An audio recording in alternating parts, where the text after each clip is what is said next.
Diamond হারবারে Sukanta মজুমদারকে ঘিরে বিক্ষোভ দেখালো দিলীপ ঘোষের অনুগামীরা। ডায়মন্ড হারবারের সরিষা এলাকায় বিজেপি কর্মীদের সঙ্গে দেখা করতে এসে বিক্ষোভের মুখে পড়লেন বিজেপির শীর্ষ নেতা সুকান্ত মজুমদার। আহত বিজেপি মণ্ডল সভাপতিকে দেখতে গিয়ে ফিরে আসার সময় নিজের দলের কর্মীদের সামনে বিক্ষোভে পড়েন সুকান্ত মজুমদার। ডায়মন্ড হারবার এম বাজারের সামনে 117 নম্বর জাতীয় সড়কের ধারে উপস্থিত বিজেপির একদল কর্মী সুকান্ত মজুমদারকে লক্ষ্য করে তীব্র বিক্ষোভ দেখাতে শুরু করেন। বিক্ষোভকারীরা জানান তারা দিলীপ ঘোষের অনুগামী। বিক্ষোভকারীদের মুখে slogan Sukanta Majumdar go back, Dilip Ghosh জিন্দাবাদ। ঘটনায় মুহূর্তে বিশৃঙ্খলা তৈরি হয় এলাকায়। দ্রুত ঘটনাস্থলে উপস্থিত হয়ে পরিস্থিতি সামাল দেয় ডায়মন্ড হারবার থানার পুলিশ। নিরাপত্তার স্বার্থে সুকান্ত মজুমদারকে সাইড কেটে বের করে নিরাপদ স্থানে পৌঁছে দেয় পুলিশ। ঘটনার পর বিজেপির শিবিরের মধ্যে অন্তদ্বন্দ্ব আরো প্রকাশ্যে এলো বলে মত রাজনৈতিক মহলের। তৃণমূল থেকে সুন্দরী নেতা হয়ে গেল, তার কর্মীদের নিয়ে আজকের দলটা তারা চালাচ্ছে, আর সুকান্ত মজুমদার সেই লবিতে পা দিয়েছে। আর আমাদের নেতা দিলীপ ঘোষকে আমরা পাচ্ছি না।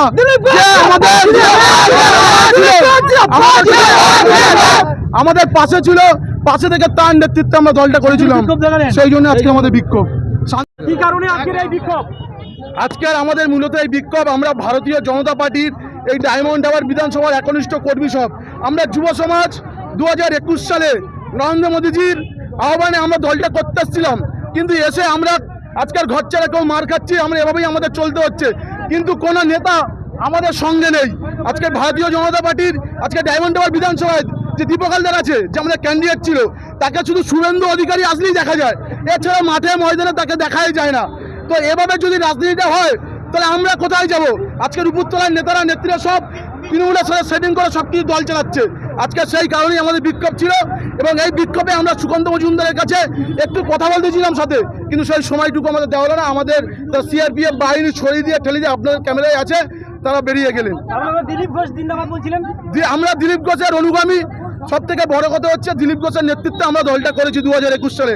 আজকে সেই দিলীপ ঘোষ, হ্যাঁ, আমি ভারতীয় জনতা যুব মোর্চার এই ডায়মন্ড হারবার সাংগঠনিক জেলার সহসভাপতি ছিলাম।